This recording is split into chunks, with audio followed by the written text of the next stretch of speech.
बात करेंगे सर छोटू राम क्या थे, कहाँ के थे और उन्होंने ऐसा क्या कर दिया जो उनको याद किया जाए। मुख्य रूप से सर छोटू राम ने दो बातें कही थी कि ये बोले किसान हमें बोला बताया बोला है, इसको लोग ठग रहे हैं, धोखा कर रहे हैं इसके साथ बार बार। कोई धर्म के नाम पे धोखा करता है, कोई दुकान के नाम से धोखा करता है। तो बोला कि मंडी और फंडी इन दो से सावधान रहना सीख ले तुम, ये तेरे एक नंबर के दुश्मन है। तो कहा कि ये बोले किसान मेरी दो बात ले मान, मेरी दो बात तू मान ले बस, एक तो ले, एक तो बोलना ले सीख, दूसरा दुश्मन को ले पहचान। दुश्मन कौन है वो देख, एक तो तुम बोलना सीख, दूसरा तेरा दुश्मन कौन है उसका पता कर ले, अन्यथा तेरी हालत ठीक नहीं होनी है कभी भी। तो सर छोटू राम तक जाने तक और मारवाड़ से छोटू राम का क्या रिश्ता था, इस पर मैं विशेष रूप से बातें करूंगा। सर छोटू राम के बारे में लंबा चौड़ा परिचय आप लोगों को, दिन भर में कई लेख आ गए, कई विद्वानों के वक्तव्य आ गए, कई लाइव भी आ गए, वीडियो भी आ गए। गढ़ी सांपला में जन्मे थे, एक सामान्य परिवार के किसान परिवार के बेटे थे और तीसरी संतान थे एक तरह से अपने माँ बाप की, और उनको छोटे थे इसलिए छोटू नाम से पुकारते थे। नाम तो रिचपाल था परंतु छोटू नाम से बुलाते थे। और यूं करके छोटू राम जो है पड़ोस के जज्जर कस्बे की स्कूल से उन्होंने पढ़ाई की। सन 1881 में जन्मे। मिर्जा बलदेव राम जी से लगभग 7-8 साल बड़े थे। हमारे मूलचंद जी आर्य से भी 7-8 साल बड़े थे। मूलचंद जी आर्य बलदेव राम जी से थोड़े उम्र में बड़े थे। अब मैं मारवाड़ का रिश्ता जोड़ रहा हूं उनसे। तो यहाँ के लोगों में, हाँ, तो वो वहाँ जन्मे थे। फिर उन्होंने इंटरमीडिएट दिल्ली की कॉलेज से, दिल्ली की एक स्कूल से किया, क्रिश्चियन स्कूल से। और उसके हॉस्टल प्रभारी के खिलाफ सबसे पहले उन्होंने हड़ताल की। उन्होंने बता दिया क्या रणनीति है, किस प्रकार विरोध करना चाहिए और कितना कैसे होना चाहिए, वो सारा उन्होंने किया। उससे पहले साहूकार के पास गए, जब दिल्ली में पढ़ने के लिए खर्चा चाहिए था तो साहूकार जो ब्याज पे पैसे देते थे, आमनट के बोरो, वहां भी बोरा कहते थे उसको, यहाँ बोरा कहते हैं, वहां बोरा कहते हैं। तो बोहरे के पास गए बाप बेटे दोनों, और बोहरे ने जो है जो व्यवहार किया, उस वो जो पंखा जो हवा जलने का था वो रस्सी इनके पिता की तरफ फेंकी। तो छोटू राम से रहा नहीं गया, बोले कि अपना तेरा बेटा बेटा है, उससे खींचा ये रस्सी हवा डालने की, और या फिर मुझे देते थे, इन बूढ़े आदमियों के सामने तू रस्सी फेंकते हो। तो वो थोड़ा सक पका गया। फिर पिताजी ने कहा कि भाई हमें कुछ पैसे चाहिए, बेटे को पढ़ाना चाहता हूं। क्यों, कितना पढ़ लिया? कि बोले 8 जमात पढ़ लिया। तो बहुत अच्छा पढ़ लिया, जाट के लिए इससे ज्यादा क्या पढ़ना चाहते हो, पर्याप्त है। अब खेती करो ढंग से, जाट होकर के इतना पढ़ लिया ये बहुत ज्यादा है। और खेती नहीं करते हो तो कोई फौज की, पुलिस की, पटवारी की कोई नौकरी कर लो, आगे पढ़ने की कोई जरूरत नहीं है। तो वहीं से उनको बात खूब गई। हालांकि उनके चाचा ने उनको पैसे दे दिए और दिल्ली पहुंच गए, वहां वो हुआ। फिर दिल्ली की सेंट स्टीफन कॉलेज, जो मानी हुई कॉलेज थी उस समय दिल्ली की, वहां से उन्होंने ग्रेजुएशन किया। तो तब से ही वो तो यूं हो गए। फिर लॉ किया उन्होंने, लाहौर की कॉलेज में एडमिट हुए थे, वहां से नहीं बेटा आगरा से पढ़े, और आगरा से उन्होंने राजनीति एक तरह से शुरू कर दी थी।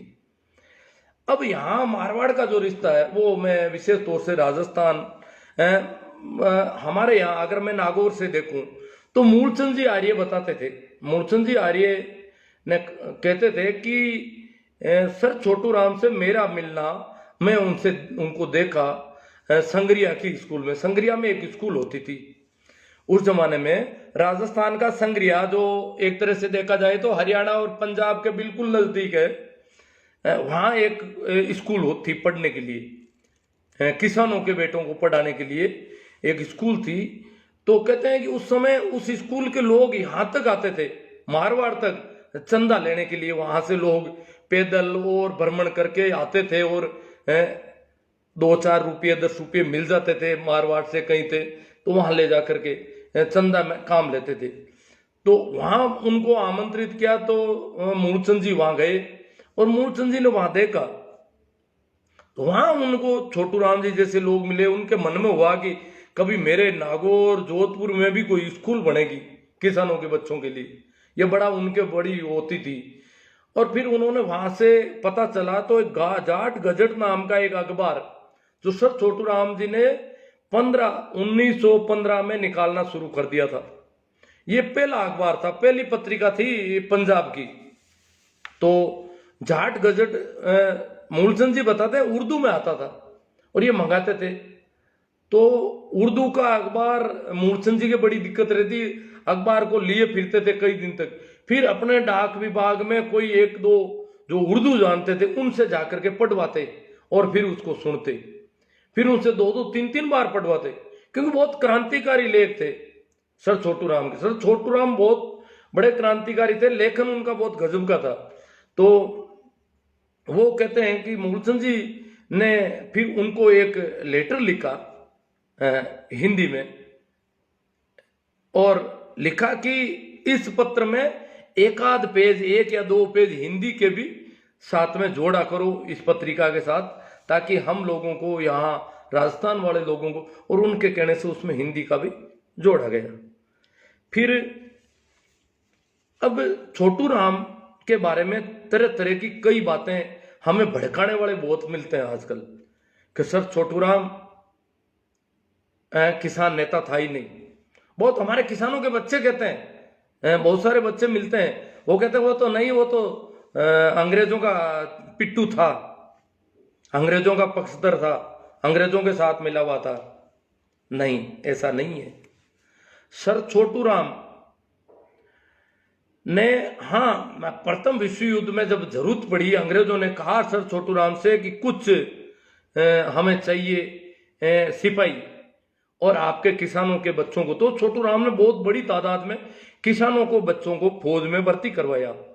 परंतु 1916 तक आते आते छोटू राम ने कांग्रेस ज्वाइन कर दी अंग्रेजों के खिलाफ कि अंग्रेज जो है हमारे साथ बहुत गड़बड़ कर रहे हैं। और कांग्रेस में रहकर के सर छोटू राम कांग्रेस के अध्यक्ष बने रोहतक के। रोहतक कांग्रेस अध्यक्ष रहते हुए 2-3 बार छोटू राम ने इतने तल का आंदोलन किए, क्रांति की आंदोलन किए, तो अंग्रेजों का जो डिप्टी कमिश्नर था उस समय रोहतक का, उसने अंग्रेज सरकार को लिखित में दिया कि इस सर छोटू राम को यहां से देश निकाला दे दिया जाए, अन्यथा ये बहुत बड़ा खतरा है, दिल्ली के बिल्कुल नजदीक है और ये किसानों के बच्चों को, अगर ये किसान इस प्रकार भड़क जाएंगे तो मामला बहुत गड़बड़ होगा हमारे साथ। तो वहां पे अंग्रेज सरकार ने जब सुना, वापस उसकी जांच की, तो पता चला कि सर छोटू राम को अगर देश निकाला भी दे दिया तो और ज्यादा खतरनाक साबित हो जाएगा और इससे अच्छा है कि जो हो रहा है उसको सहन करो अभी। और सर छोटू राम ने 4 साल तक गजब का आंदोलन किया हरियाणा के इलाकों में, अंग्रेजों के खिलाफ, अंग्रेजों की गिग्गी बांध दी। परंतु 1920 में जब गांधी का असहयोग आंदोलन शुरू हुआ और सर छोटू राम को वो थोड़ा पसंद नहीं आया। सर छोटू राम ने कहा इससे किसानों को नुकसान हो रहा है, असहयोग आंदोलन से किसानों की रीढ़ टूट जाएगी। और सर छोटू राम जो है कांग्रेस से अलग हो गए, ये एक बात की वजह से, क्योंकि सर छोटू राम कहते थे कि आंदोलन थोड़ा मजबूती से होना चाहिए और हमें लड़ने भिड़ने की हिम्मत भी होनी चाहिए। कोरा असहयोग आंदोलन करके और किसानों को भूखे मरने के लिए छोड़ दिया जाए, ये ठीक नहीं है। तो यूं करके वो अलग हो गए। और फिर समय आता है विशेषकर 1927-28 में साइमन कमीशन जब आता है, साइमन कमीशन में का बहुत विरोध हुआ पूरे देश में। बंबई में डॉक्टर भीमराव अंबेडकर ने साइमन कमीशन का स्वागत किया। भीमराव अंबेडकर की अध्यक्षता में बंबई में स्वागत हुआ।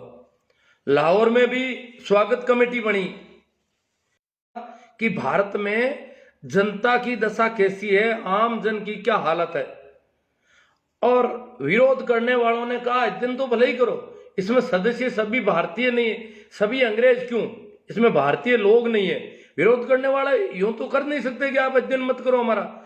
असल में वो लोग अध्ययन करवाना नहीं चाहते थे, क्योंकि भारत में जो बहुत बड़ा तबका जानवरों की सी जिंदगी जी रहा था, उसके बारे में अंग्रेज जो है बाहर जो बात करेंगे वो गड़बड़ हो जाएगी, और ये चाहते नहीं थे ऐसा कि इनके बारे में भी पता चले, इतना बवाल मचे। तो उसका सर छोटू राम जी ने स्वागत किया, और इस वजह से छोटू राम जी को ये लोग अंग्रेजों का पिट्टू कहते थे। कौन लोग? वो जो हिंदूवादी है, जो कट्टर हिंदूवादी लोग हैं, वो अंग्रेजों का पिट्टू कहते हैं, जबकि वो खुद अंग्रेजों के पिट्टू थे। वो पूरी तरह से पिट्टू थे, वो सारे दोनों तरफ रहते थे। कांग्रेस का उन्होंने कभी साथ नहीं दिया, स्वतंत्रता आंदोलन में उनका कोई योगदान नहीं। वो छोटू राम को अंग्रेजों के नाम से, छोटू राम ता जिंदगी अंग्रेजों के साथ रहे लगभग, क्योंकि छोटू राम को पता था कि इस देश के पिछड़े तबकों को, कमजोर वर्गों को अंग्रेजों से हेल्प मिल रही है, अंग्रेजों की वजह से एजुकेशन हो रहा है, अंग्रेजों की वजह से सब कुछ हो रहा है। अंग्रेज अगर निकल गए तो ये जो बाकी वाले अंग्रेज हैं ये बहुत खतरनाक सिद्ध होंगे, ये यहाँ लोगों को पूरी तरह मारेंगे, क्योंकि दुखी किसान दुखी था मंडी और फंडी से। जैसे मारवाड़ में बलदेव राम मिर्जा दरबार के साथ थे, जोधपुर दरबार जो स्टेट था उसके साथ थे, उनकी नौकरी करते थे, उनके साथ थे पूरी तरह से, क्योंकि उनको पता था कि आम जनता दुखी है जागीरदारों से, आम जनता जागीरदारों से पीड़ित है, दरबार से नहीं है इतनी जितनी जागीरदार, और जागीरदार बहुत ज्यादा खतरनाक साबित हो रहे हैं, आम जनता के लिए बहुत मुश्किलें पैदा कर रहे हैं। तो वो एक तरह से अंग्रेजों के भी साथ थे, और यहां तक कि राजा महाराजा के साथ थे। तो इन लोगों को रहना पड़ा, जो भी कमजोर वर्गों के हितैषी थे इस देश में, चाहे वो अंबेडकर हो, चाहे वो छोटू राम हो, चाहे बलदेव राम हो, वो सभी उस अंग्रेज सरकार के एक तरह से साथ में थे, क्योंकि उन्हें पता था कि अंग्रेजों की वजह से हम थोड़ा ठीक हुए हैं, क्योंकि हजारों वर्षों तक हमें तो पढ़ने लिखने नहीं दिया गया, हमारी हालत बहुत दयनीय थी। अंग्रेजों ने थोड़ा हमारे बारे में सोचा कि ये जो लोग ढोर डांगरों की तरह घूम रहे हैं, जंगलों में वन मानुषों की तरह भटक रहे हैं, रोटी पानी का कहीं ठिकाना नहीं जिन लोगों का, उन लोगों को एजुकेशन शुरू करवाया, उन लोगों की कई समस्याओं के प्रति अंग्रेजों ने काम किया, अंग्रेजों ने कई कानून बनाए, आम जन, पिछड़े, दलित, शोषित जो तबके थे उनके पक्ष में, क्योंकि उससे पहले के जो कानून थे, जो विधि विधान थे शास्त्रों के, वो बहुत ज्यादा खिलाफ थे आम जनता के। तो इसलिए ये लोग अंग्रेजों के साथ थे। दूसरी, कुछ लोग कहते हैं कि सर छोटू राम, कुछ तो कहते हैं छोटू खां थे। छोटू राम जो है वो तो छोटू खां ही था, जैसे आजकल कुछ लोग इधर उधर कई नेताओं को खां लगा देते हैं, वैसे ही छोटू राम को आरएसएस जो हिंदूवादी लोग थे वो छोटू खां कहते थे, कि छोटू खां जो है वो बहुत गड़बड़ था, और वो मुसलमानों का हितैषी था, मुसलमानों का पक्षधर था, वो तो एक तरह से मुसलमान ही था, पर ऐसा भी नहीं था। सर छोटू राम की जो जिस पार्टी से थे, यूनियनिस्ट मिशन, वो पार्टी सिकंदर खान की थी। सिकंदर खान के बाद में हयात खान उसके पार्टी जो जीती।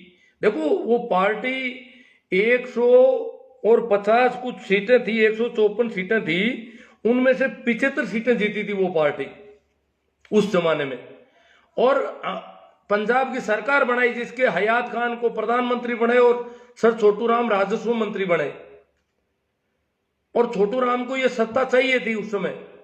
तो वो उस पार्टी ने कांग्रेस और इनका नाम निशान नहीं रखा, मुस्लिम लीग, कांग्रेस, हिंदूवादी पार्टियां जो भी थी, उनकी सीटें 10-12 से आगे नहीं बढ़ सकी किसी की, और ये 75 सीट लेकर के और फुल बहुमत के साथ सत्ता में आए यूनियनिस्ट पार्टी के लोग। तो इस प्रकार इन्होंने वहां की सत्ता संभाली। और मुसलमान उस समय सर छोटू राम को जिन्ना से बहुत ज्यादा मानते थे। जिन्ना ने एक बार कह दिया था हयात खान को कि हयात खान इस छोटू राम को ज्यादा थोड़ा दबा के रख, ये ज्यादा उठ रहा है और ये हमारे अलग देश के पक्ष में नहीं है। हम मुसलमानों की बहुत बड़ी आबादी है। उत्तर पश्चिम का जो भारत है, सिंध, पंजाब, पश्चिम उत्तर प्रदेश और ये जो बहुत बड़ा इलाका, ठेठ दिल्ली तक का इलाके में मुसलमानों की बड़ी आबादी है। तो हमारा जो अलग राज्य होना चाहिए, उधर बांग्लादेश वाला बंगाल का मामला था, तो अलग देश होना चाहिए। उसका सबसे बड़ा रोड़ा ये छोटू राम साबित होगा और इसके थोड़े पर कतरने जरूरी है। तो हयात खान ने स्पष्ट शब्दों में जिन्ना को कहा कि सर छोटू राम मेरा भाई है, मेरा खून का रिश्ता है, आपसे मेरा कोई खून का रिश्ता नहीं है। हाँ, ये माँ बाप ने किसी ने मंदिर और मस्जिद अलग अलग बना लिए, समझ लो अलग अलग हो गए, परंतु हम एक जाति के लोग हैं। ये भी जाट है और मैं भी जाट हूं। और आपको पता होना चाहिए पंजाब और सिंध की बहुत बड़ी किसानों की आबादी सर छोटू राम को अपना प्रमुख नेता मानती थी। वो भले ही मुसलमान हो गए हों, परंतु वो किसान थे और वो भारत के प्रमुख किसान थे। पंजाब के किसान भारत के प्रमुख किसान थे। कृषि क्षेत्रों में देखा जाए तो भारत का सबसे प्रमुख कृषि क्षेत्र था पंजाब। पंजाब उसे कहते हैं जहां 5 नदियों की मिट्टी थी। नदियों की मिट्टी सबसे ज्यादा उपजाऊ होती है पैदावार में। भारत में 2 उपजाऊ मैदान थे सदैव से। ये जो पूरा भारत, संपूर्ण भारत था, 2 उपजाऊ मैदान थे। एक उपजाऊ मैदान का नाम था दोआब। दोआब का मतलब 2 नदियों की मिट्टी, गंगा और यमुना का मैदान। उत्तर का जो मैदान है भारत का, उसको गंगा और यमुना का मैदान कहा जाता था सदैव से, और वो बहुत ज्यादा उपजाऊ था। उससे भी ज्यादा उपजाऊ कोई प्रदेश था तो वो था पंजाब। 5 नदियों की मिट्टी का प्रदेश, 5 नदियों की मिट्टी जहां आती थी, और उससे आगे सिंध। ये दोनों ही प्रमुख कृषि क्षेत्र थे और ये विशेष रूप से जाटों के गढ़ थे, इलाके थे, किसान थे। यहाँ के जाट किसान बहुत मजबूत थे। पूरे देश का अन्न सप्लाई यहाँ से होता था, अन्न के भंडार यहाँ होते थे, और यहाँ की पैदावार यहाँ ही नहीं अरब देशों में जाती थी, भारत में भी आती थी। तो पेट भरने वाला इलाका था ये। तो ठीक है, संयोग से ये इन बदमाशों के जो शोषण था, पंडितों का जो शोषण था, उससे दुखी होकर के ये लोग मुसलमान बन गए थे। तो सर छोटू राम को के बाबत हयात खान ने जिन्ना को 2 टूक शब्दों में कहा कि ये मेरे भाई हैं। चाहे हमारा खून का रिश्ता है, चाहे हम सिख हो, चाहे मुसलमान हो, और चाहे हम जाट हों, जो सनातन धर्मी है, कुछ भी कहा जाए। तो सर छोटू राम को इस वजह से ये लोग छोटू खां कहने लग गए कि तो मुसलमानों का बहुत ज्यादा पक्षधर था। नंबर 2 फिर आता है सर छोटू राम पर एक और इल्जाम आ रहा है। वो आ रहा है कि वो आर्य समाजी थे, हिंदूवादी व्यवस्था के पक्षधर थे। कभी मुसलमान बनाते हैं, कभी हिंदूवादी बनाते हैं, दोनों तरफ बड़ा यूं। क्योंकि छोटू राम अगर एक तरह से मान्य व्यक्ति हो गया तो इनके लिए बहुत बड़ी दिक्कत हो जाती है। इसलिए वो कभी तो उसको कुछ कहते हैं, कभी कुछ। क्योंकि यहाँ किसानों के बच्चों को छोटू राम की विचारधारा से बिल्कुल अलग थलग रखना है। ये एक बहुत बड़ी साजिश चल रही है। कभी छोटू का कहते हैं, कभी अंग्रेजों का पिट्टू कहते हैं, और कभी कहते हैं ये तो आर्य समाजी था, इसलिए ये तो मूर्ति पूजा का विरोधी था। और छोटू राम का परिवार आर्य समाजी था। छोटू राम के परिवार वाले लोग आर्य समाजी थे। छोटू राम भी उसमें दीक्षित थे। आर्य समाज का प्रभाव हमारे जो पंजाब में तो आर्य समाज पहुंच नहीं पाया। हरियाणा, शेखावाटी और ठेठ मारवाड़ तक के कई इलाकों के किसान जो थे वो आर्य समाजी थे, और आर्य समाज की वजह से किसानों को शिक्षा की व्यवस्था हुई थी। तो आर्य समाजी होना की वजह से छोटू राम को पाखंडी नहीं मान सकते।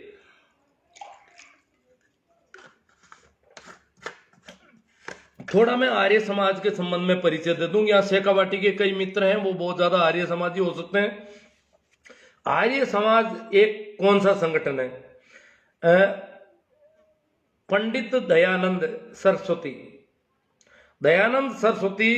कहते हैं कि शिवरात्रि को अपने पिता के साथ मंदिर जाते हैं और वहां पर भगवान शिव को चढ़ाया हुआ प्रसाद चूहा खाता है और शिव के ऊपर घूमता है, शिव सिर पर चढ़ जाता है, शिवलिंग पर चढ़ जाता है।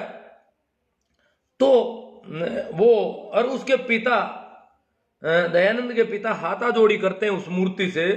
तो दयानंद कहता है कि ये बहुत गड़बड़ है, ये चूहा ऊपर कैसे चढ़ गया भगवान के, और इसका मतलब ये भगवान नहीं है, ये तो पत्थर ही है।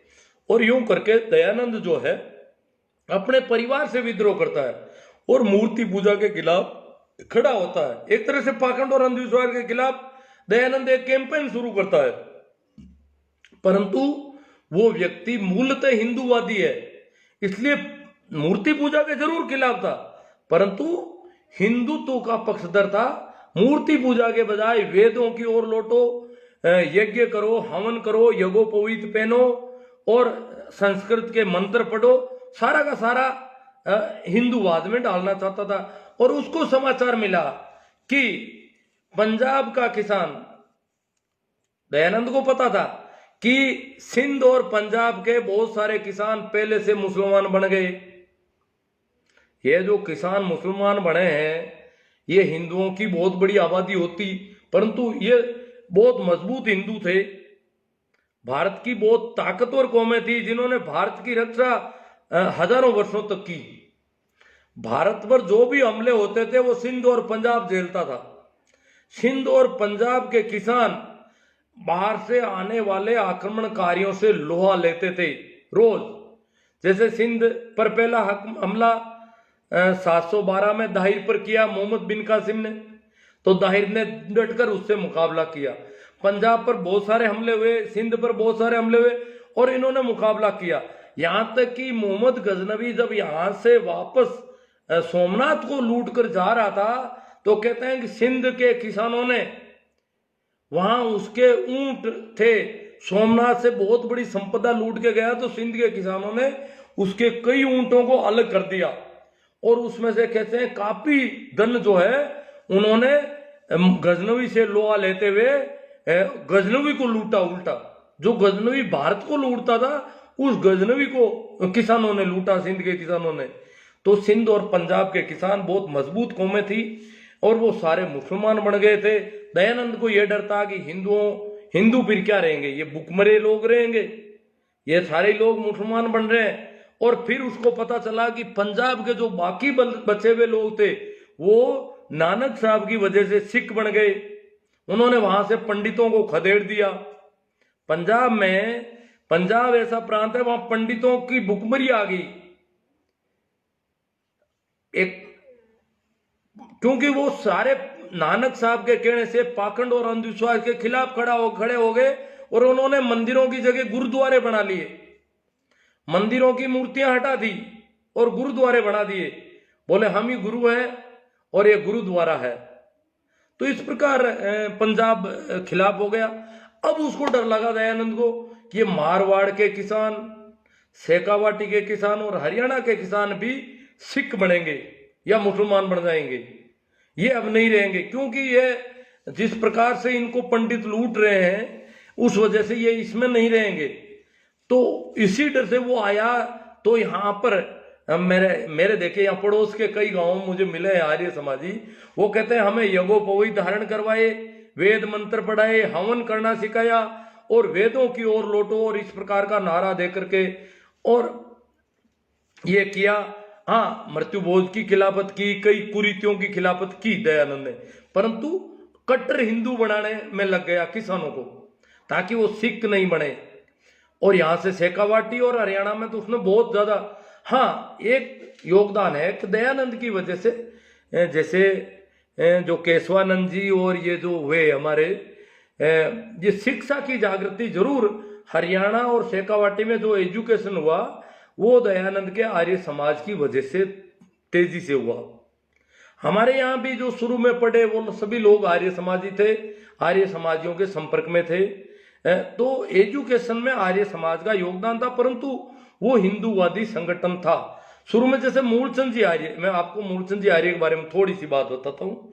मूलचंद जी आर्य यहाँ नागौर के रहने वाले थे।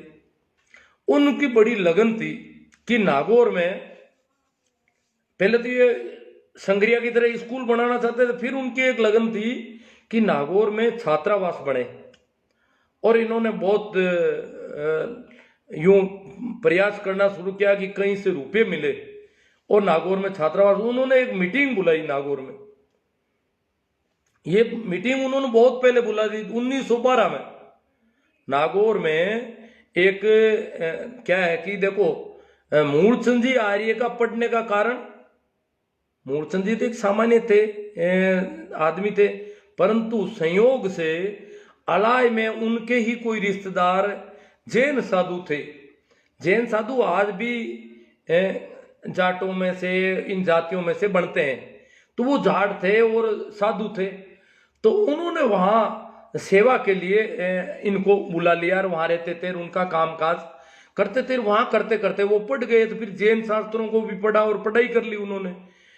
तो जैनों की वजह से पढ़ा, तो जैनों के बारे में उनको अच्छा नॉलेज था, परंतु उन्हें पता चला कि हम जो हैं जैन नहीं है, तो वो जैनों के खिलाफ हो गए और हिंदू बन गए। फिर आर्य समाज का प्रभाव पड़ा, तो आर्य समाजी बन गए।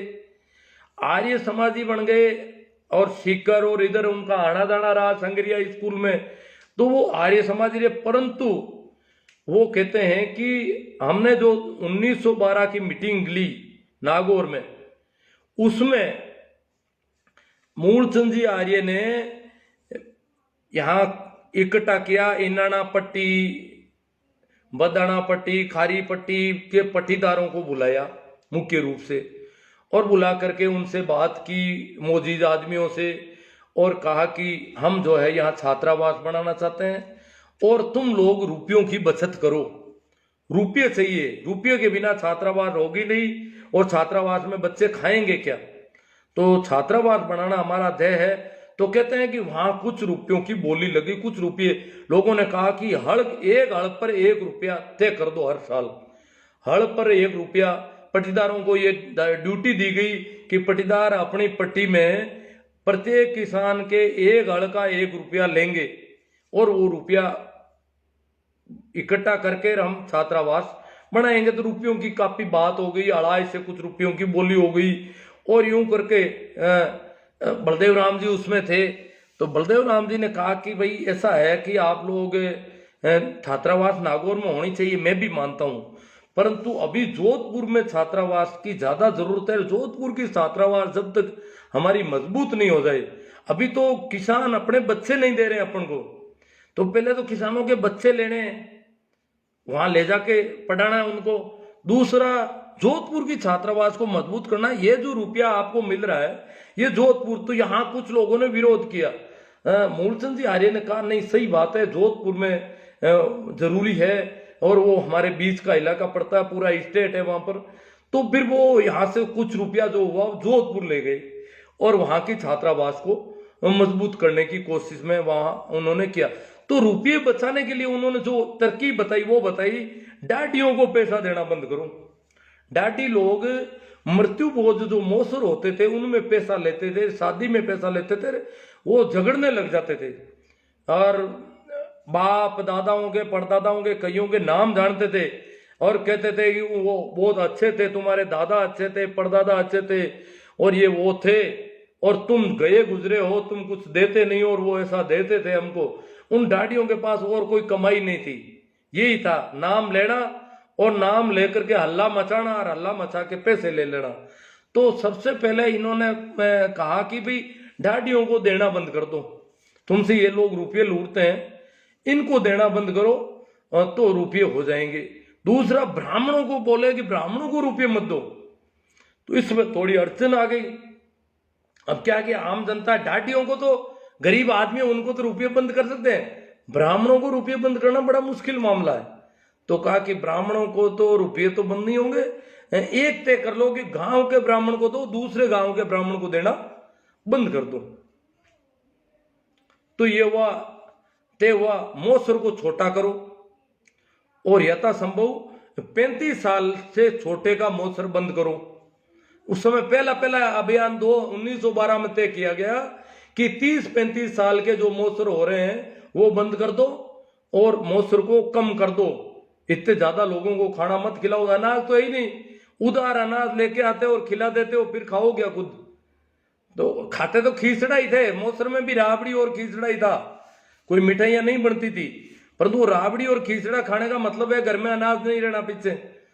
तो इस प्रकार की ये कंडीशन थी। तो वहां कहते हैं कि डाडियों वाले मामले में जगह जगह फिर इन्होंने बोले कि फला गांव में डाडियों ने उद्दंगल मचा लिया, तो ये भाई मूल चंदी आ रही है और ये लोग जाते कि डाडियों को तो कुछ नहीं देना है, 1 रुपया भी मत दो। फिर बताया कि शेवड़ी में या कहीं डाडियों को दे दिया, तो फिर ये लोग वहां गए और उन लोगों को बहुत धिक्कारा कि शर्म आनी चाहिए, डाडियों को तुमने रुपये क्यों दे दिए।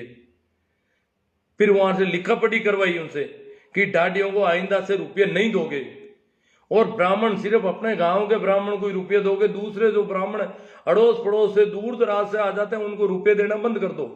ये इस प्रकार का, क्योंकि ब्राह्मणों पर जैसे मृत्युभोज में कई लोग कहते हैं आपने ब्राह्मणों का तो कुछ किया ही नहीं, मृत्युभोज का अधिनियम बना तो उसमें भी ब्राह्मणों की थोड़ी छूट रखनी पड़ी, क्योंकि ये धार्मिक मामला आ जाता है यहाँ पर।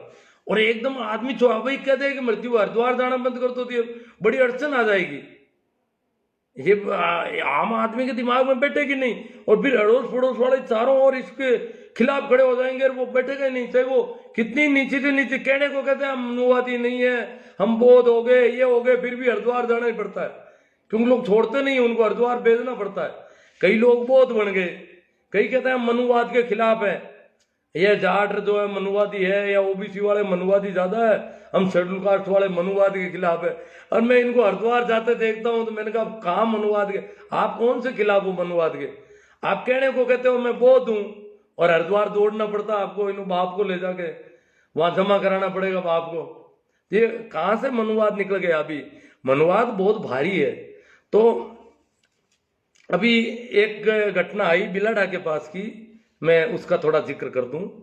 अखबार में खबर आई कि लॉकडाउन की वजह से पुजारी की आर्थिक हालत खराब हो गई, मंदिर बंद रहे तो पुजारियों की कमाई कम हो गई।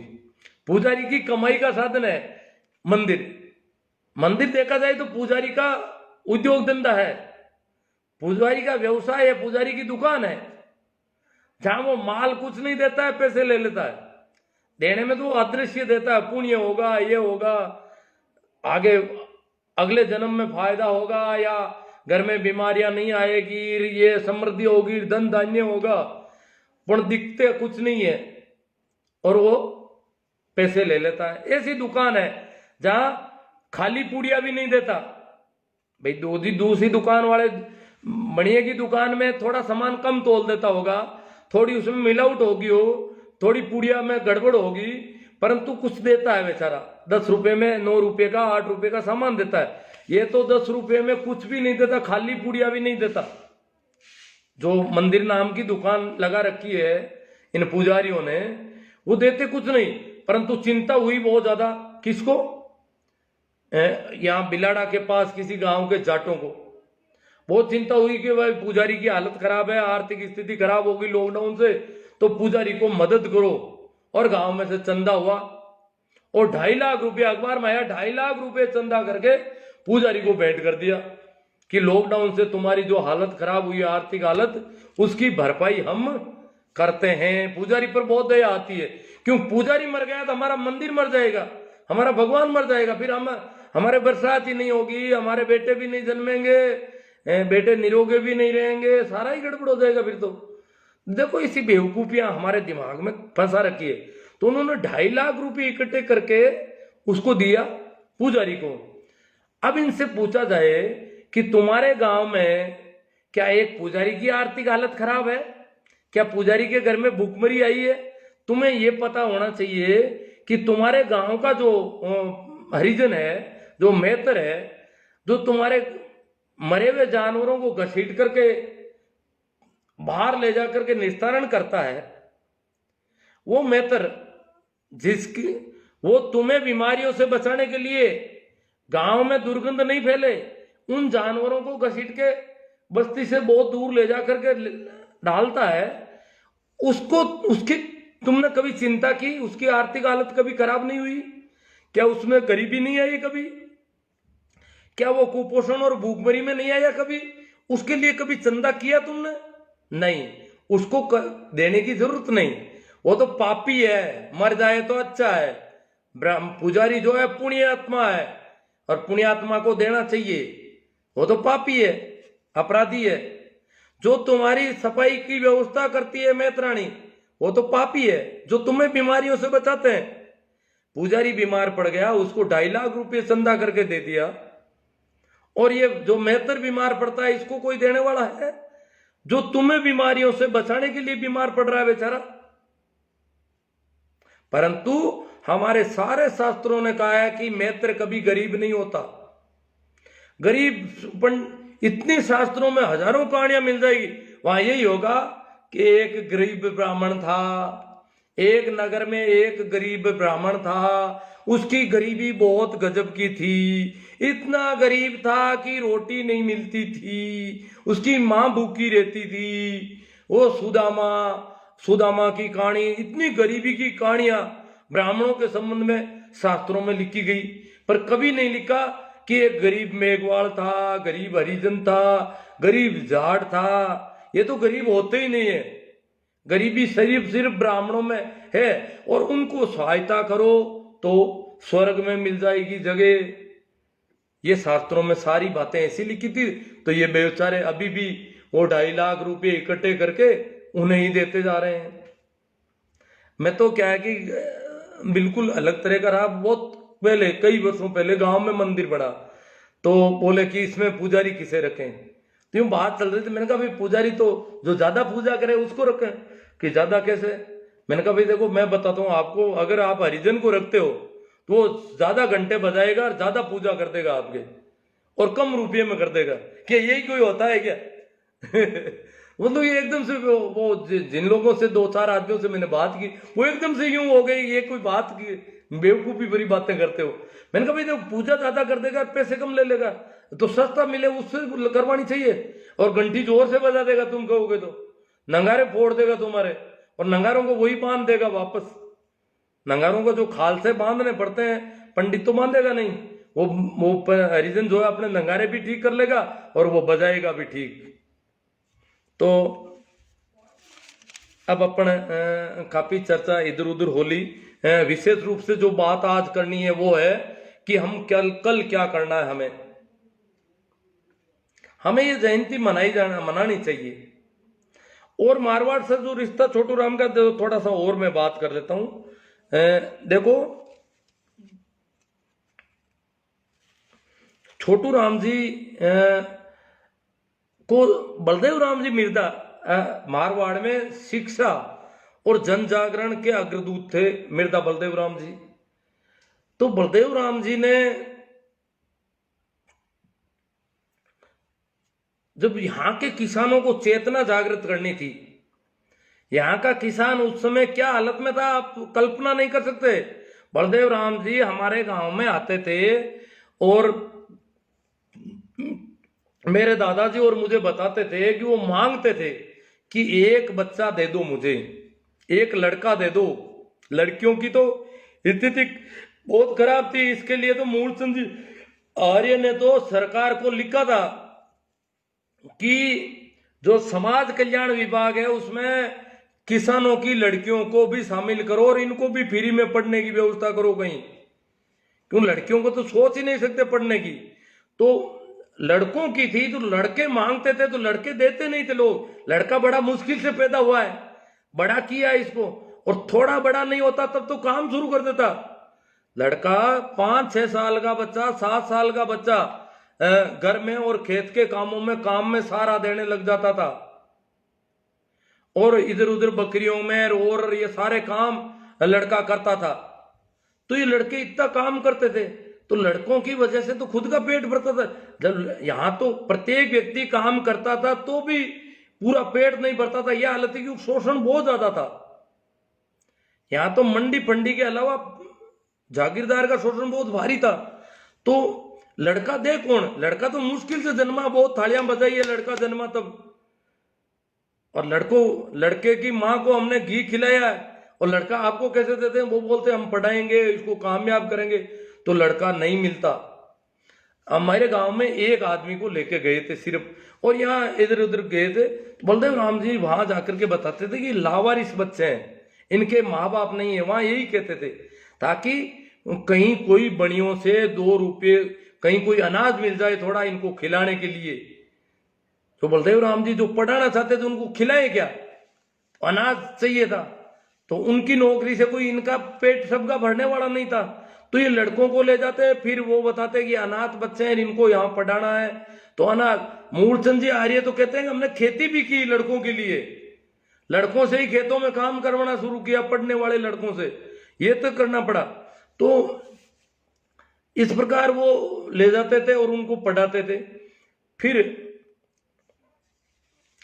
किसान, उस समय हमारे किसानों में बाजार जाने वाला ही कोई नहीं था, हालत बहुत खराब थी।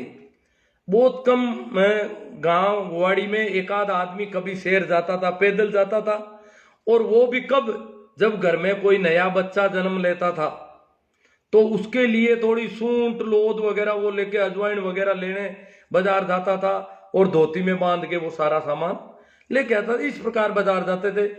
और मेरा गांव थोड़ा नागौर के नजदीक था, तो यहाँ से लोग कभी तो अनाज बेचने छकड़ी बैलों से लेके जाते थे बेचने, कभी ईंधन जो लकड़ियां थी वो बेचने जाते थे शहर वालों को, और कभी चारा बेचने के लिए जाते थे शहर के पशुओं के लिए। तो इस प्रकार ये थोड़ा बहुत आना जाना, पर वो शहर के लोगों से डरे हुए से रहते थे अलग, क्योंकि इनका रहन सहन बिल्कुल लगभग नंगे बदन थे, बहुत कम कपड़े, पुराने जो आप बताओ कि कमीज नहीं पहनते थे, सिर्फ थोड़ी सी धोती बांधते थे। वो भी कब? शादी के बाद धोती बांधनी शुरू कर देते थे, उससे पहले धोती भी नहीं थी। तो इस प्रकार नंगे बदन से इस प्रकार के लोग गांव में होते थे। तो इन लोगों को बलदेव राम जी ने कहा कि जोधपुर में किसान सम्मेलन है, अप्रैल के महीने में 43 में रखा उन्होंने, और वहां सर छोटू राम को बुलाया किसानों के नेता के रूप में। सर छोटू राम को जोधपुर बुलाया। इससे पहले सर छोटू राम 1934 में सीकर आ चुके थे। सीकर में हालांकि वो आर्य समाज का सम्मेलन था, और कहते हैं कि 125 मन तो घी जला दिया उन्होंने, पता नहीं कितने तिल जला दिए। वो तो यज्ञ हवन वाला वो दयानंद की बीमारी थी, वो बहुत अनाज जलाया इन लोगों ने। तो उस सम्मेलन बहुत बड़ा था, उसमें सर छोटू राम आए थे। हालांकि तो फिर जो हुआ, कहते हैं कि बलदेव राम जी ने जब छोटू राम को बुलाया, और यहां से जो किसान गए, वो उनका जो मैंने सुना वो बताते हैं कि वहां जोधपुर में पीने को पानी नहीं मिला, इतने इकट्ठे हो गए किसान, पैदल जाते थे, पैदल जाकर के भी इतने लोग मारवाड़ के जोधपुर में इकट्ठे हो गए। ठेठ कुचामन से लेकर के इधर मुनाबाब जो बॉर्डर है बाड़मेर का, वहां तक के सारे किसान इकट्ठे हुए थे। सारे मतलब एक एक दो दो गांव में एक आदमी, किसी गांव में 2, किसी गांव में 1 भी नहीं गया, यूं करके वो पैदल लोग गए थे। और कहते हैं वहां खाने के लिए बूंगड़े भी नहीं मिले। ये हालत हो गई शहर में, इतने लोग इकट्ठे, मतलब बहुत बड़ी तादाद बताइए वो जितना जानते थे। हालांकि बहुत बड़ी आज की तरह भीड़ तो नहीं हुई होगी, परंतु वो उनके हिसाब से पहली बार इतने लोगों को देखा। और वहां पर क्या होता है कि 3 कुर्सियां लगी थी, और उसमें एक कुर्सी पर जोधपुर दरबार महाराजा, जिनको अंदाता बाप जी कहते थे, दरबार बाप जी कहते थे, वो बैठे थे। और उनके पास ही 2 कुर्सियों पर सर छोटू राम और बलदेव राम बैठे थे। लोगों को अपनी आंखों पर विश्वास नहीं हुआ कि हम क्या देख रहे हैं। जाट के बेटे दरबार बाप जी के बराबर बैठ सकते हैं भाई, यहां तो गांव के कणवारिया के बराबर भी नहीं बैठ सकते। जागीरदार का भी, जागीरदार के पैरों की तरफ देखना होता था, सामने नहीं देखते थे। ये दरबार बाप जी के बराबर बैठ रहे लोगों को, मतलब ये बात दिल भर आया लोगों का, यह भर आया, आंखों में आंसू आने लगे। ये क्या देख रहे हैं हम? क्या ये हो सकता है? क्या जोधपुर दरबार के बराबर जाट बैठ सकता है कोई?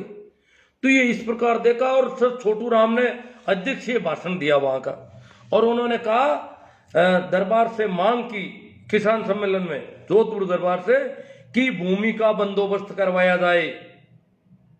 जो आपकी यहां भूमि है उसका नाप चोप करवाया जाए वापस। और वहां पर दरबार ने बड़ी सभा में, हाँ बड़ी सभा, छोटू राम के भाषण के बाद, कि भूमि का बंदोबस्त करवाया जाएगा। हालांकि जागीरदारों ने बहुत विरोध किया जगह जगह पर, परंतु यह कार्य शुरू हुआ उस दिन की वजह से। और वहां से जो किसान आए, और वो किसानों में जागृति फैल गई कि इसका मतलब किसान और दरबार में भी कोई फर्क नहीं, तो गांव के जागीरदार में किसान में कितना फर्क है, और फिर तो हम बराबर हो गए, बराबर हो सकते हैं अगर हम भी पढ़े तो। अगर बलदेव राम की तरह हमारा कोई लड़का पढ़ गया तो वो भी जाकर के दरबार के बराबर बैठ सकता है। ये यूं लोगों के दिमाग में आया, और पढ़ाने के प्रति एक जागृति पैदा हुई कि ये पढ़े लिखे लोग, सर छोटू राम तो LLB किए हुए थे, वकील थे, तो वो तो बहुत विद्वान व्यक्ति थे, अच्छे, बहुत अच्छे लेखक थे। हाँ, दूसरा एक बात मैं भूल गया बीच में, पंडितों के खिलाफ यहाँ कहते हैं कि यहाँ जो तय किया था 1912 में नागौर की मीटिंग में, कि गांव के ब्राह्मण के अलावा किसी को शादी में पैसे नहीं दोगे। 1 रुपया ब्राह्मण लेता था। ये बड़ा बोले कि ये ब्राह्मणों के रुपये बंद करो और किसान छात्रावास में चंदा दो, ये तय किया उन्होंने। तो बोले कि ये तो बड़ा मामला गड़बड़ हो गया, ब्राह्मण आएंगे तो खाली कैसे जाएंगे, ये बड़ी दिक्कत हो गई। डाटियों को तो निकाल देंगे बाहर, पर इन ब्राह्मणों को कैसे बाहर निकालेंगे? डाडी को तो नहीं देंगे, ये समझ में आ गया, पर ब्राह्मणों का क्या करें?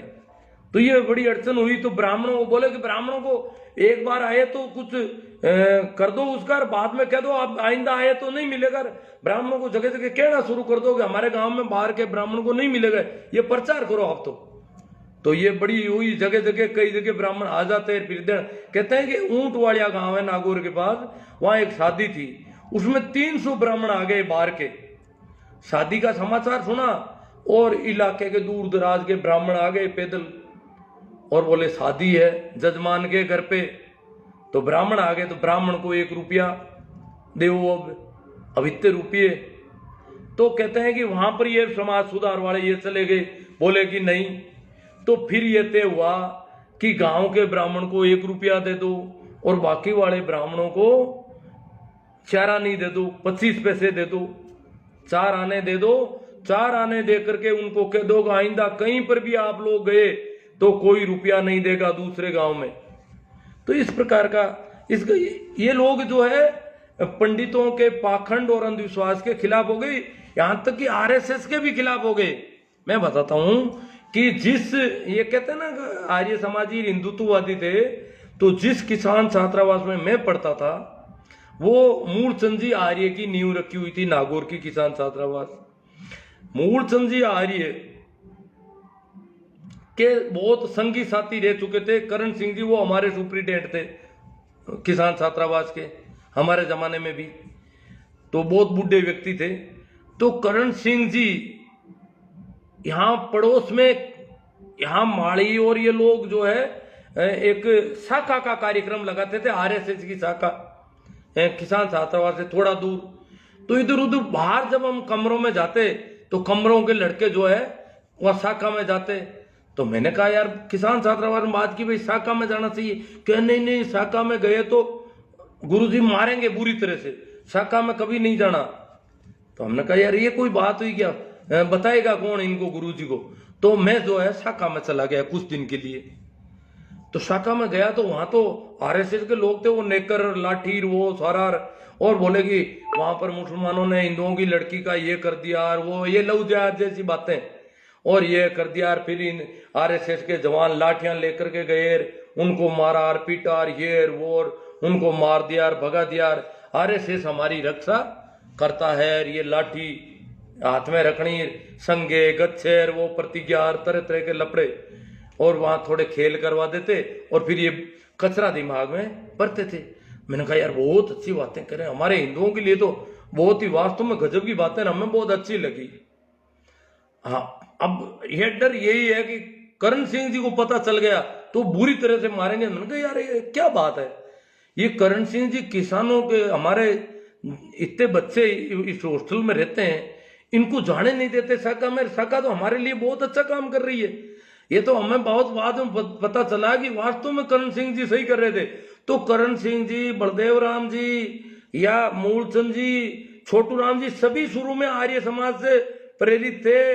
इनके एजुकेशन में आर्य समाज का कुछ रोल था, कुरीतियों के खिलाफ भी आर्य समाज का रोल था, परंतु बाद में ये सभी आर्य समाज और हिंदुत्ववादी संगठनों के खिलाफ हो गए थे सख्त। ये मूल बात ये है। अब जो बात करनी है इसमें मैं देख रहा था,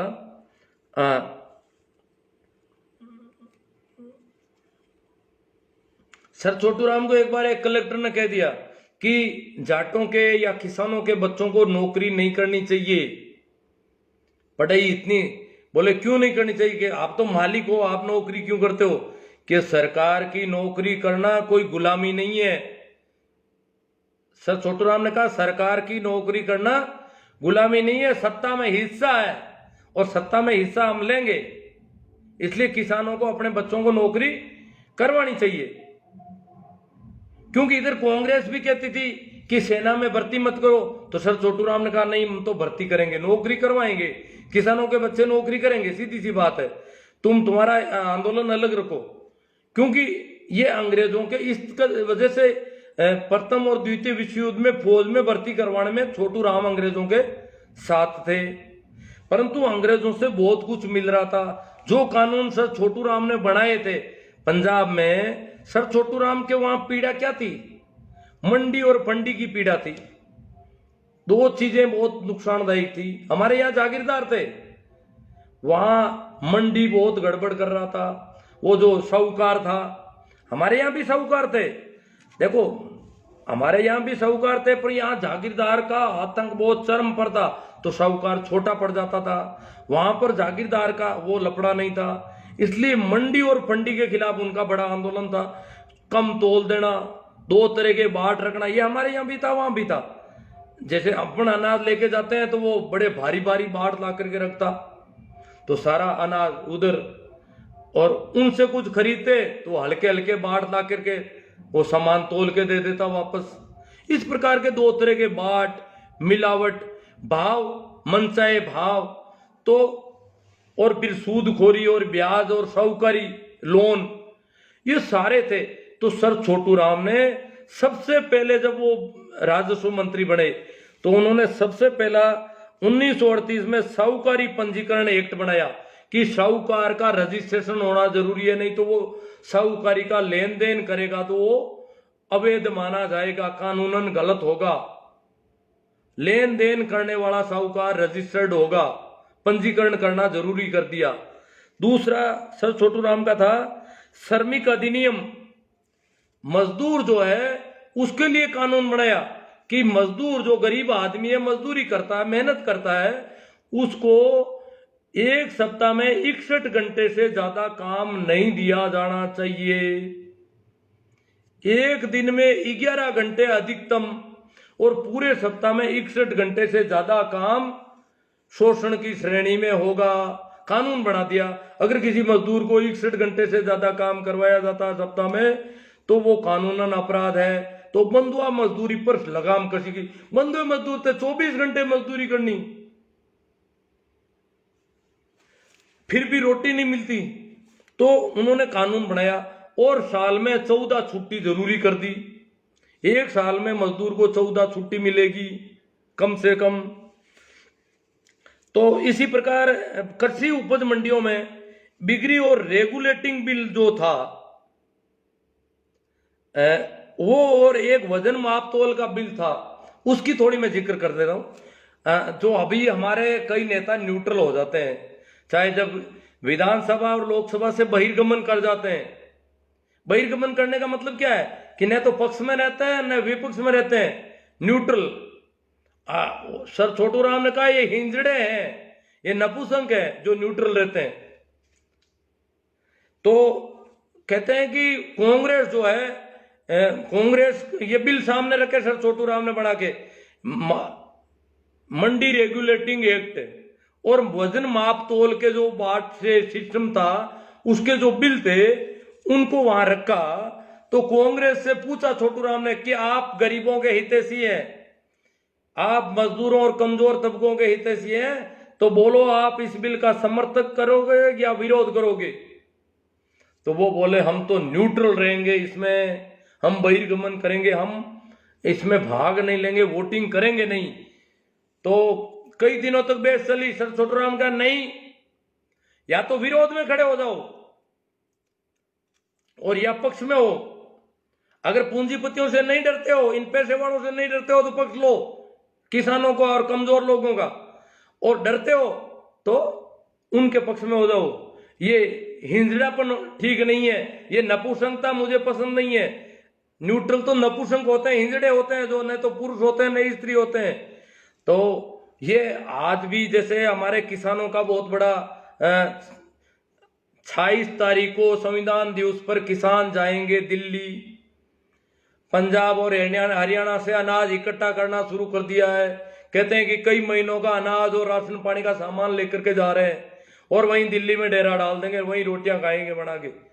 पर मोदी सरकार को ये बता देंगे कि जो अध्यादेश आप लाए हो उन पर पुनर्विचार करो। मोदी जैसे लोग पुनर्विचार करना तो बड़ा मुश्किल है, फिर भी उन किसानों की हिम्मत है कि वो कर रहे हैं। जबकि पश्चिम उत्तर प्रदेश और राजस्थान का कुछ तो हो सकता, पश्चिम उत्तर प्रदेश तो बिल्कुल न्यूट्रल है, वो तो नपुंसक हो गए लगभग। तो ये हालत है हमारी। तो ये न्यूट्रल जो लोग हैं, जो किधर भी नहीं है, न तो किसानों के साथ है न सरकार के साथ है, तो इस तरह के लोगों को सर छोटू राम ने ये हिंजड़ा की उपाधि दी थी। तो कई बातें हो गई, अब इतनी बातें हो नहीं पाएगी। बातें तो मैंने क्या कुछ लिख ली तो ज्यादा हो गई बातें, इतनी नहीं करेंगे अपन, बहुत हो गई। तो अपन को जो मुख्य रूप से जो बात करनी थी, जिसके लिए मैंने इतना देखो मैंने काफी पानी पी लिया यार, काफी बोला हूं गुरुजी, आज बहुत कुछ मिक्स कर दिया, बहुत कुछ बातें सर के ऊपर से निकल गई। चल रही है, चलने दो। हाँ देखो भाई विजय चौधरी जी, आप कह रहे हो मैं सारे कमेंट लूंगा। वैसे मैं जो विशेष रूप से आज का क्यों कर रहा हूं, एक तो कल सर छोटू राम की जयंती है और 2 दिन बाद में ही संविधान दिवस है। ये हमारे लिए बहुत महत्वपूर्ण दिन है, हम भूल गए। हम होली मनाते हैं, दिवाली मनाते हैं, रक्षाबंधन मनाते हैं, गोगा दोखते हैं, पता नहीं क्या क्या करते हैं बेवकूफियां। हम मूर्तियों के फेरियां लगाते हैं, कभी 11, कभी अमाउर, कभी श्राद्ध, कभी नवरात्रा, बिना मतलब के झंझट तो हम हजार करते हैं, परंतु हमारे उन लोगों को याद नहीं किया जिन्होंने हमारे लिए भूखे प्यासे। मूलचंद आर्य ने नागौर के किसान छात्रावास के बच्चों को खिलाने के लिए रोटी नहीं थी, अनाज नहीं था, छिन्नू अकाल पड़ गया। ऐसा अकाल पड़ गया कि मूलचंद जी आर्य ने कहा रोटी तो कहीं, अनाज तो गांव में भी नहीं जाऊंगा तो लाऊं कहां से, और बच्चे मर जाएंगे भूखे। पानी नहीं था शहर में, तो उन्होंने बच्चों को लाए, चेनार में ले गए बच्चों को। वहां एक कुआं था, वहां से पानी निकलवा कर पानी की व्यवस्था की। अब खाने को अनाज नहीं, और अनाज खत्म हो जाएगा तो हमें अनाज देने वाला यहाँ कोई नहीं है, तो कलकत्ता गए। यहां से मूलचंद जी आर्य नागौर से कलकत्ता गए कि कलकत्ता में मारवाड़ी रहते हैं। मूलचंद जी आर्य ने स्पष्ट लिखा अपनी किताब, अपनी जीवनी में, कि वहां सेठ साजूराम होते थे जो जाट थे, और वहां सेठ बन गए थे। पहले मुनीमगिरी करते थे बड़ियों की, महाजनों की, तो वहां मुनीमगिरी में पड़ गए और जानकार होशियार हो गए, तो कुछ पैसा हो गया। तो सेठ साजूराम को वैसे भामाशाह कहा जाता है जाटों में। पर सेठ साधुराम ने, मूलचंद जी आर्य ने खूब उनसे विनती की कि बच्चे भूखे मर रहे हैं और उनके लिए अनाज चाहिए, अनाज दिलवा दो, मर जाएंगे भूखे। कहते हैं कि साधुराम ने हमें कुछ नहीं दिया, हाँ 4-5 टाइम उनके घर पे रोटी जरूर हमने खाई थी। 2 आदमी यहां से गए थे, फिर उन वो बनियों के पीछे पड़े।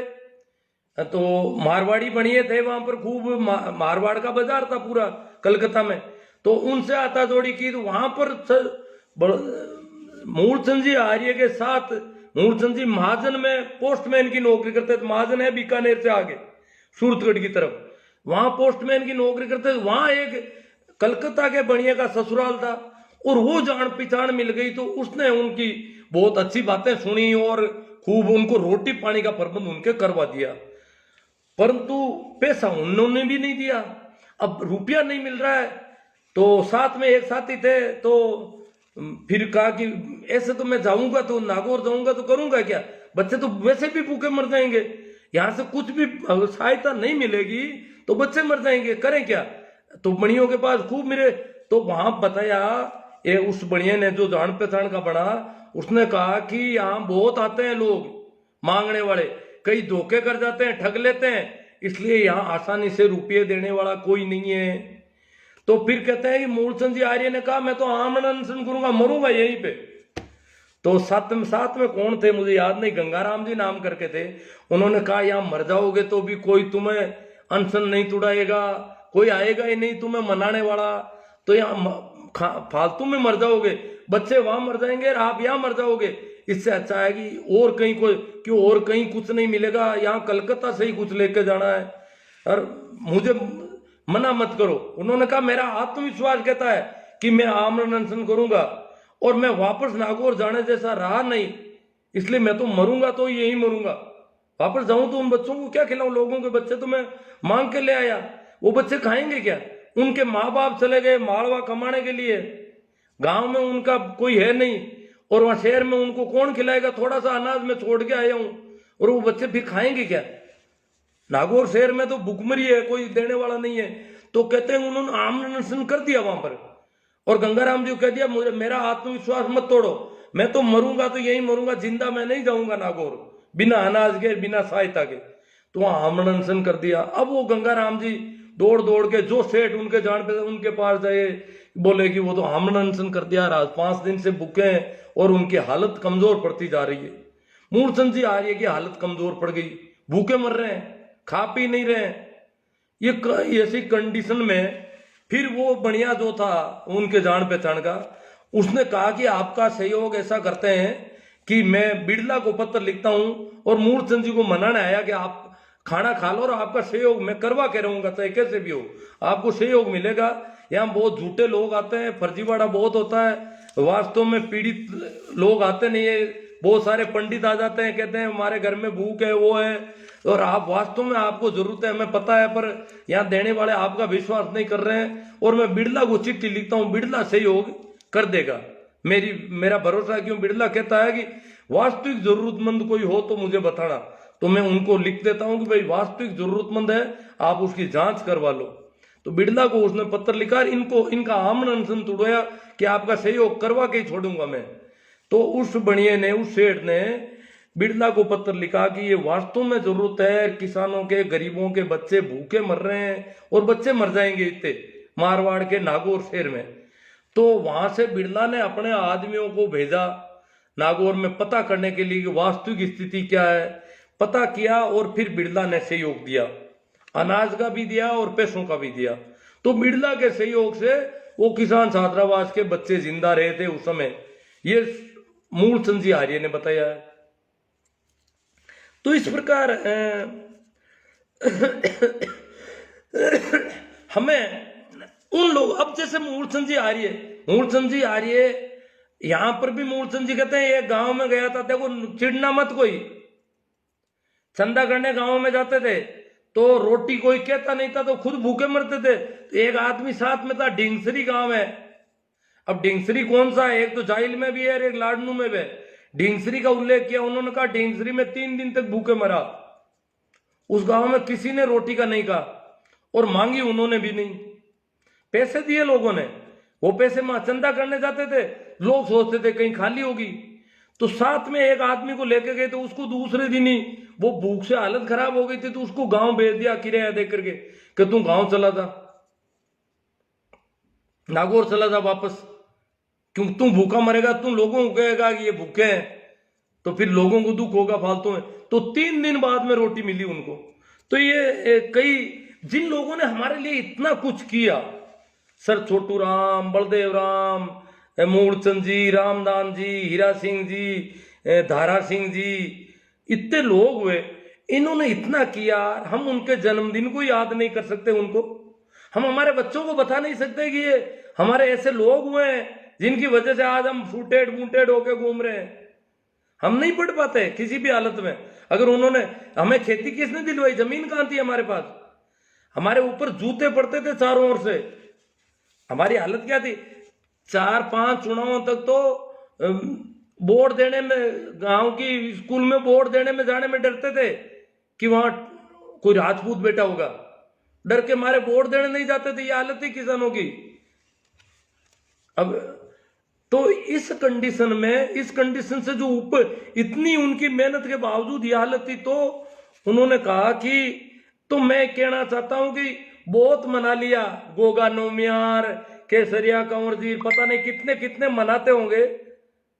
कभी कहते हो नवरात्रा आ गया, कभी कहते हो रामनवमी, हनुमान जयंती।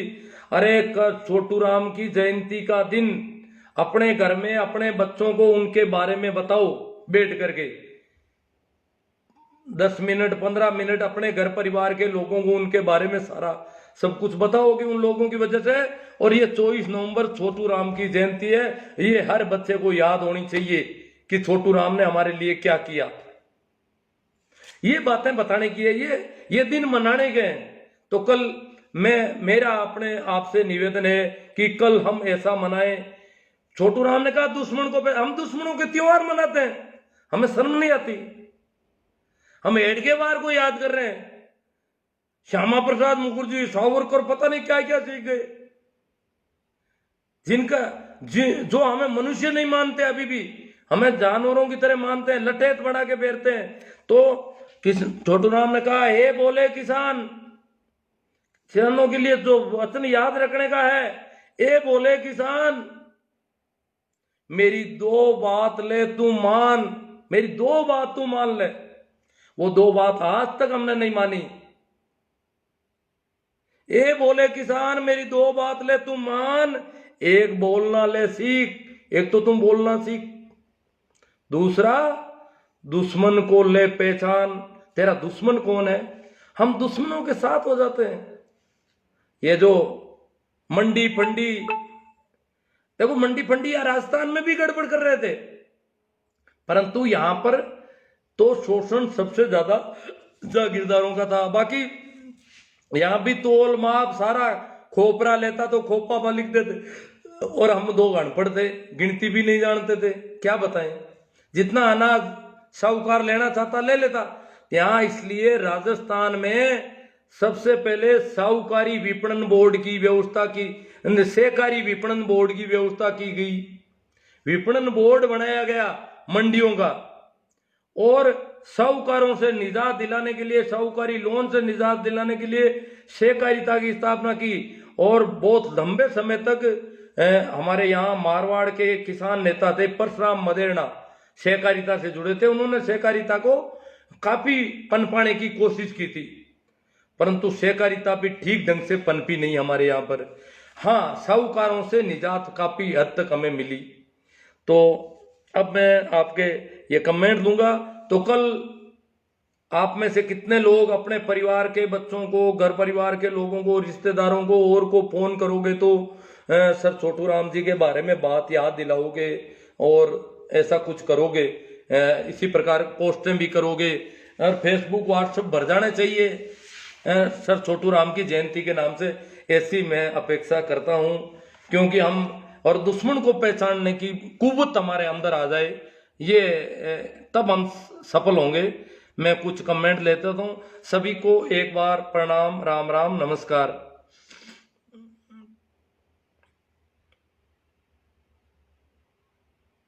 हाँ भाई, शोभा चंद जी कहते हैं बहुत बढ़िया ज्ञानवर्धक चर्चा है गुरुदेव। हाँ, बहुत लंबी चौड़ी चर्चा कर दी मुझे लग रहा है, मेरा गला तक जवाब दे रहा है थोड़ा थोड़ा। और कुछ जोर से भी तेज बोलता हूँ, शायद समझ में आपके तो सुनते थे, वो आप मुझे वापस सुनता हूँ तो नहीं सुनाई देती ठीक से। पता नहीं, मुझे ध्यान नहीं रहता है, भाव गड़बड़ हो जाता है बोलने का। जय सिंह जी बुढ़ानिया, किसानों के मसीहा सर छोटू राम जी को कोटि कोटि नमन। मेरा राम सर छोटू राम गणपत लाल जी जाट। दो नदियों के बीच का उपजाऊ दोआब प्रदेश, हाँ दोआब प्रदेश, और पंजाब 5 नदियों की जमीन है। शोभा चंद जी, पाखंडवादियों ने सर छोटू राम के बारे में ज्यादा कुछ ज्ञान भारतीय समाज को दिए ही नहीं है। हाँ, वो तो नहीं देंगे जी। यूनिनिस्ट सुमेर जी डुकिया कहते हैं, सर आप चौधरी छोटू राम जी के बारे में बता रहे हो, आपका बहुत बहुत धन्यवाद। ये यूनिनिस्ट मिशन है। सर छोटू राम जी यूनिनिस्ट पार्टी के मेंबर थे, उससे उसी की सरकार में थे राजस्व मंत्री। मही राम जी सारण बोझा, सर आप तो बहुत ज्ञान की बात बता रहे हो। ओ सारण साहब को बहुत अच्छी लगी। ये भोजा सर जोधपुर में है उधर। मई राम जी सारण बोझा सर, हाँ ठीक है।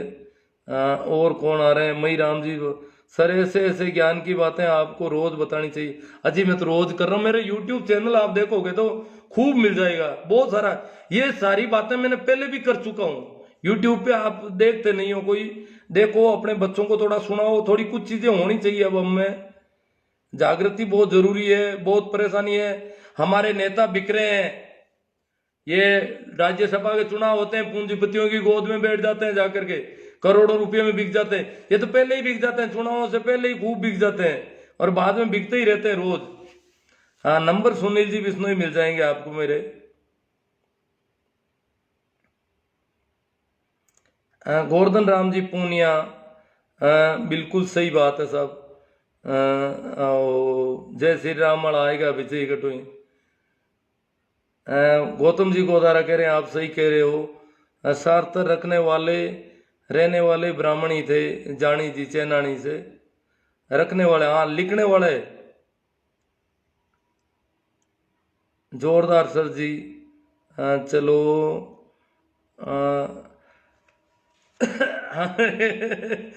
भाई बागड़िया जी कह रहे हैं नमन शिक्षा उत्प्रेरक को। हाँ, शिक्षा का उत्प्रेरण हमें बलदेव राम जी से और इन लोगों से मिली। राम स्वरूप जी चौधरी, किसान विरोधी आरएसएस। हाँ, ये तो तय है, आरएसएस तो किसानों का, मजदूरों का, गरीबों का, कमजोरों का नहीं हो सकता कभी भी। ये तो हमें सिर्फ यूज की वस्तु मानता है। उपयोगी जानवर होते हैं 2 तरह के, एक तो मालवाहक पीठ पर ढोने के लिए, दूसरे होते हैं दूध दूहने के लिए। तो हमें तो उपयोगी जानवरों की तरह मानता है ये। अंधविश्वास और पाखंड में पैसा बर्बाद करने से बेहतर है नेमी जी सोमवाल कि बच्चों की छात्रावास और कोचिंग सेंटर वगैरह सुविधाएं उपलब्ध कराने के लिए पैसे खर्च कर सकते हैं, तो आने वाली पीढ़ियों को अच्छी शिक्षा मिल सकती है और आकर्षित किया जा सकता है और मानव जीवन को सुधार कर सकते हैं। जेठाराम जी, आरएसएस कट्टरता के जहर से ब्रेन वॉश करता है, कूप मंडूक बना देता है और मशीन बनाता है आदमी को। हाँ, यही है। विजय चौधरी, गुरुजी आज बहुत कुछ मिक्स कर दिया, बहुत कुछ बातें सर के ऊपर से निकल गई। कोई बात नहीं, आप मिक्स मैं कर देता हूँ, ऐसी आदत है। पर आप पूरा इत्मीनान से अगर सुनोगे, इसको शेयर करोगे, तो आपको और कई बातें मिलेगी। इसमें मैंने काफी बातें की आज। भाई इंदौरिया जी, कमल जी कह रहे हैं आरएसएस की वजह से भारत चल रहा है, नहीं तो मिनी पाकिस्तान बन जाता। ये देखो आरएसएस की वजह से भारत पाकिस्तान बन जाता। तो पाकिस्तान तो हमारा ही है ना, ये किसानों का ही पाकिस्तान है। पाकिस्तान वाले हमें परेशानी दूसरी है। रामसूप जी चौधरी, किसान कौम का कोहिनूर सर छोटू राम जी। कोहिनूर थे, बहुत पढ़े लिखे थे उस जमाने में, किसानों में पढ़ने लिखे। या मारवाड़ में तो 8वीं पास भी बड़ा मुश्किल, तो वो एलएलबी थे। बलदेव राम जी से पहले, बलदेव राम जी तो एक जागीरदार घराने थे, फिर भी इतने पढ़े लिखे नहीं थे। पढ़े लिखे, यहाँ पढ़ा लिखा था कौन? और उस समय वो एलएलबी थे, उनसे भी पहले। महिपाल जाट, ताऊ जी आपने तो सारी बातें खरी खरी बोल दे मनवादी पाखंडी होकर किसान का मेरा कौम को इनकलाब आंधी सर, या आदत पर चलते हुए शहीद आजम भगत सिंह की भूमिका निभानी होगी। अब निभाओ भाई, जिनको निभानी है। देखो भाई नमो बुद्धाय सर जी, आपको बहुत आभार। आप SC ST OBC को जगाते रहे हो, हमारे समाज का सोया हुआ है, आप लगे रहे हो, हम आपके साथ हैं। गुरु जी प्रणाम, नमन बार बार आपको। नमस्कार। हाँ, आपका ज्ञान राजनीति तक ठीक है इंदौरिया जी, बाकी हमारे भगवान आराध्य देवी देवताओं पर टिप्पणी बंद करो। लो, इनके आराध्य भगवान देवी देवता पता नहीं क्या क्या है।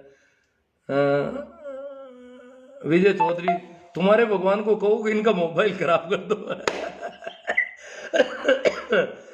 विजय चौधरी हाथों हाथ जवाब दे रहे हैं। देखो, ये बोलना सीखना हो गया ना, दुश्मन को पहचानो और बोलना सीखो बस।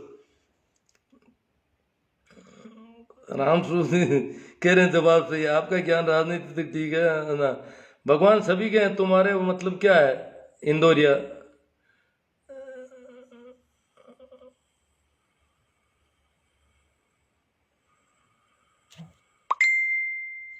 अरे अंध भक्तों, आप शूद्र हो, उस समय भगवान ने क्या दिया सालों। चलो बिल्कुल सही sir, I respect to you. गासल साहब जयपुर से। ओ हनुमान जी है? नहीं, वो हनुमान जी ये दूसरे हैं, हनु गासल।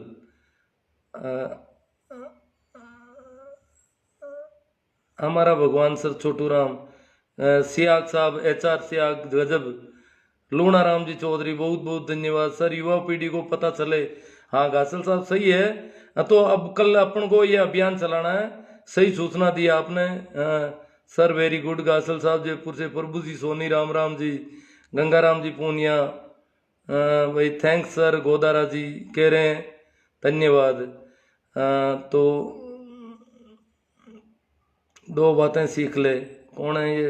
हुक्मा राम जी भादू, अशोक जी मेघवाल, रामनिवास जी चौधरी। हेलो सर, RSS तो देश को बर्बाद कर रहा है। हाँ, कर तो रहा है देश में। ये जो इतना भेदभाव, ये जो अविश्वास का वातावरण बना दिया इन्होंने। राकेश जी जांदू सर जी, कल नागौर में कार्यक्रम रखा है, आपको आना है सर। छोटू राम जी की जयंती। ठीक है, आ जाऊंगा। मैं तो हफ्ते को सुनता तो बहुत कम हूँ। जहाँ आपका कार्यक्रम है मुझे ठीक से बता देना। कल नागौर कर लेंगे, और क्या है। रामेश्वर जी गोदार, भगवान सभी के तुम्हारे वो तो इंदौरिया जी से। गुरु जी इस बार नागौर जाऊंगा, आऊँगा तो भागरो जरूर मिलूंगा आपसे। गौतम जी गोदारा, ठीक है साहब, मिलेंगे जरूर सर। ये हमारे युवाओं को पता चले, हाँ ठीक है। तो बहुत ज़्यादा कमेंट हैं आज के, और आप लोगों ने बहुत अच्छा सहयोग दिया और बहुत अच्छी तरह से सुना सब कुछ। फिर भी बहुत सारे और वीडियो मिलेंगे आपको यूट्यूब पर, और गाए बगाए जब भी आपको समय मिले ऐसी बातें इनको समझना है, और कुछ पता होना जरूरी है बहुत ज़्यादा कि हम कैसे ये छोटू राम जी, बलदेव राम जी तूफान में से किश्ती कैसे निकाल के लाए थे। हम लाए हैं तूफान से किश्ती निकाल के, बच्चों रखना इसको संभाल के। तो इसको संभाल के रखना, जो किश्ती किस तूफान में से निकाल के लाए हैं। जो मंडी फंडी या जिन लोगों के ये नहीं है कि हम ब्राह्मणों से दुश्मनी पाले या बनियों से पाले, राज किसी से दुश्मनी नहीं, हम सबके मित्र हैं। परंतु हमें सावधान जरूर रहना है। अगर आज भी हमारे साथ गड़बड़ कर रहे हैं तो उनको पहचानना बहुत जरूरी है, चाहे वो कोई भी हो, चाहे वो मुस्लिम लीग हो, चाहे RSS हो, चाहे कोई भी हो। और कम से कम ये मंदिर मस्जिदों के जो ठेकेदार लोग हैं ना, इनसे तो कोई अपेक्षा करनी ही नहीं है हमको। ये हमें कुछ देने वाले नहीं, ये तो धोखाधड़ी का मामला है सारा। भगवान का जो है, हमें राम नाम का सुमरण बताया संतों ने, पाखंड और अंधविश्वास के खिलाफ था वो सारा। तो वो अगर हम कर सकें, सारे संत देखो, एक मैं छोटी एक बात याद आ गई आज। जितने भी मंदिर हैं आपके ये, इनके मैंने देखे हैं कि इनके दरवाजे ज्यादातर नॉर्थ में रखते हैं या फिर पूर्व में है। मंदिर का गेट जो है या तो उत्तर में है या पूर्व में है। परंतु संतों के जो स्थान है, जहाँ समाधि है या उनका जो स्थान है, राम धाम या कबीर पंथ का स्थान, इनको मैंने नोट किया। बहुत सारे स्थानों को मैंने देखा कि इनके मुख्य गेट जो है वो पश्चिम में है। मंदिर वाले कभी पश्चिम में गेट नहीं रखते, परंतु संत इनके बिल्कुल खिलाफ है। उन्होंने गेट किधर रखा है? पश्चिम की तरफ है दरवाजे उनके मंदिरों के। वो जो रामधाम है, मैंने यहाँ पर जो अड़ोस पड़ोस में देखा है, पश्चिम में दरवाजे। हमारे यहाँ टांकला का दरवाजा पश्चिम में, खेड़ापा रामधाम का पश्चिम में, शीतल रामधाम का पश्चिम में, और भोला राम जी की देवरी का पश्चिम में, पुरानी पोड़ जो थी वो पश्चिम में दरवाजा है। अब नया रास्ता दूसरा बन गया। और भी मैंने कई जगह यहाँ देखा है कि इनके ज्यादातर रामधाम के दरवाजे जो है वो पश्चिम में है। इसका मतलब ये पूर्व में और उत्तर में रखने के पक्ष में। तो मंदिरों से बिल्कुल विपरीत एक आंदोलन था। मंदिरों का जो पाखंड और अंधविश्वास का धंधा था, पंडितों का, पुजारियों का, या मुल्ला मौलवियों का, मस्जिदों, इनके खिलाफ संतों का था आंदोलन पूरा। और वो हमारे आम जन के पक्ष में था एक तरह से देखा जाए तो। भाई जय भीम, नमो बुद्धाय कह रहे हैं सर। मूलचंद जी आर्य की जीवनी की पुस्तक कहाँ मिलेगी? भाई मुझे तो पता नहीं, मेरे पास तो एक पुस्तक है, काफी पुरानी है, और कहीं मिल दे तो। अब देखो नागौर की किसान छात्रावास में मिलने वाली अब तो मुझे लग नहीं रहा है कहाँ मिलेगी, पूछना ही पड़ेगा कहीं से। यहाँ पे कोई जवाब दे दे तो अच्छी बात है। मूलचंद जी आर्य ने कहा कि ये जो छुआछूत है, देखो उस जमाने में, और बोले यार नागौर मारवाड़ में उस जमाने में बहुत ज्यादा छुआछूत थी, कि देखो आदमी आदमी से इस प्रकार ऊंचा और नीचा मानना, ये बहुत बड़ी गड़बड़ है। तभी तो किसान छात्रावास में सभी जातियों के बच्चों को रखा था उन लोगों ने। प्रत्येक जाति का बच्चा, चाहे वो राजपूत है, चाहे ब्राह्मण है, चाहे बनिया है, चाहे मेघवाड़ है, चाहे कोई हो, सबको किसान छात्रावास में रखा पढ़ने के लिए, और उनकी प्रबंध किए उन्होंने जितना हो सकता था। तो ठीक है, फिर एक बार फिर आपको याद दिला दूं कि ए बोले किसान मेरी दो बात ले तू मान, ए बोले किसान मेरी दो बात ले तू मान, एक तो ले बोलना सीख, दूसरा ले दुश्मन को पहचान। तो हन्नू गासल जी सर, किसानों को आप जैसे लोग ही जगा सकते हैं। मैं तो अब देखो सुनता तो हूं नहीं, बोल देता हूं। मेरे क्या है, ये फोन पड़ा है और आप लोगों से संपर्क हो जाता है तो अच्छी बात है। ठीक है, कल या परसों संविधान दिवस की पूर्व संध्या पर भी अपन कुछ चर्चा, अच्छी चर्चा करने के प्रयास करेंगे। धन्यवाद, प्रणाम, राम राम, नमस्कार।